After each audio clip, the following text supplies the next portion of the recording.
आजकाल बरीच अशी उदाहरणं येत आहेत, की जिम करताना यंग लोकांना हार्ट अटॅक येतोय किंवा फंक्शनमध्ये डान्स करताना हार्ट अटॅक येतो आहे. तर यामागची कारणं काय आहेत, ते आपण आज जाणून घेऊयात. तर आजकालची जी आपली लाईफस्टाईल आहे, त्याच्यानुसार आफ्टर 30 वर्षानंतर आपण सर्वप्रथम आपल्या सर्व ज्या हृदयाशी रिलेटेड बेसिक टेस्ट आहेत, त्या करायला पाहिजेत. आणि त्याचप्रमाणे जेव्हा तुम्ही जिम करायला जातात किंवा तुम्ही कोणताही व्यायाम करायला जातात, त्यावेळी आपल्याला किती झेपतं आहे, हे आधी चेक करून घ्यायला पाहिजे. त्याचप्रमाणे जे आपले तिथे गुरु असतात किंवा जे ट्रेनर असतात, त्यांना विचारून ते सांगतील त्याप्रमाणे हळू आपण आपली जी एक्सरसाइज कॅपॅसिटी आहे, ती वाढवायला पाहिजे.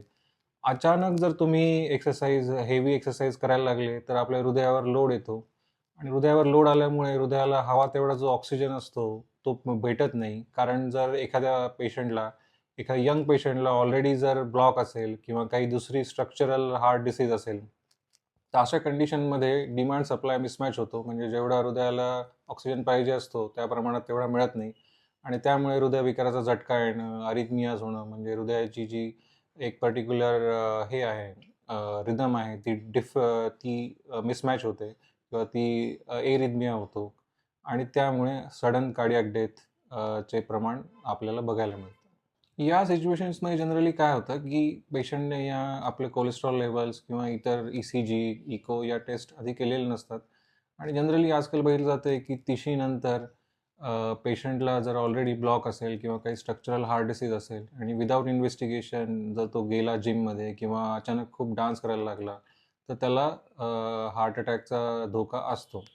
तर यामध्ये काय आहे, की ऑलरेडी मोस्ट ऑफ द लोकांची जी लाईफस्टाईल आहे ती सिडेंटरी लाईफस्टाईल आहे. बसून काम आहे. ऑलमोस्ट 8-9 तास बसून काम आहे आणि तुम्ही सडनली जर जिममध्ये गेले आणि व्यायाम करायला लागले आणि तो हेवी एक्सरसाइज करायला लागला, तर हार्ट आपलं तेवढी कॅपॅसिटी हार्टची नसते. We have to build the capacity of the heart to that level आणि मग त्यानंतर आपण हेवी एक्सरसाइज करू शकतो. तर अशा पेशंटने सर्वप्रथम एकतर गाईडन्स अंडर एक्सरसाइज करायला पाहिजे आणि ज्या आपल्या रूटीन हार्ट टेस्ट आहेत, ई-सी-जी, इको, टी-एम-टी या सर्वप्रथम करायला पाहिजे.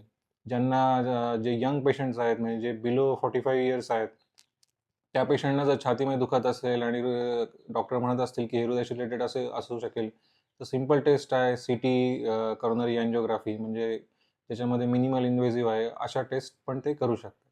त्यामुळे अंडर गाईडन्स एक्सरसाइज करणं आणि वेळेत डॉक्टरांचा सल्ला घेणं हे खूप गरजेचं आहे आणि तुम्ही यामुळे हृदयविकाराचा जो काही रिस्क आहे, जी काही रिस्क आहे, ती तुम्ही अव्हॉइड करू शकता.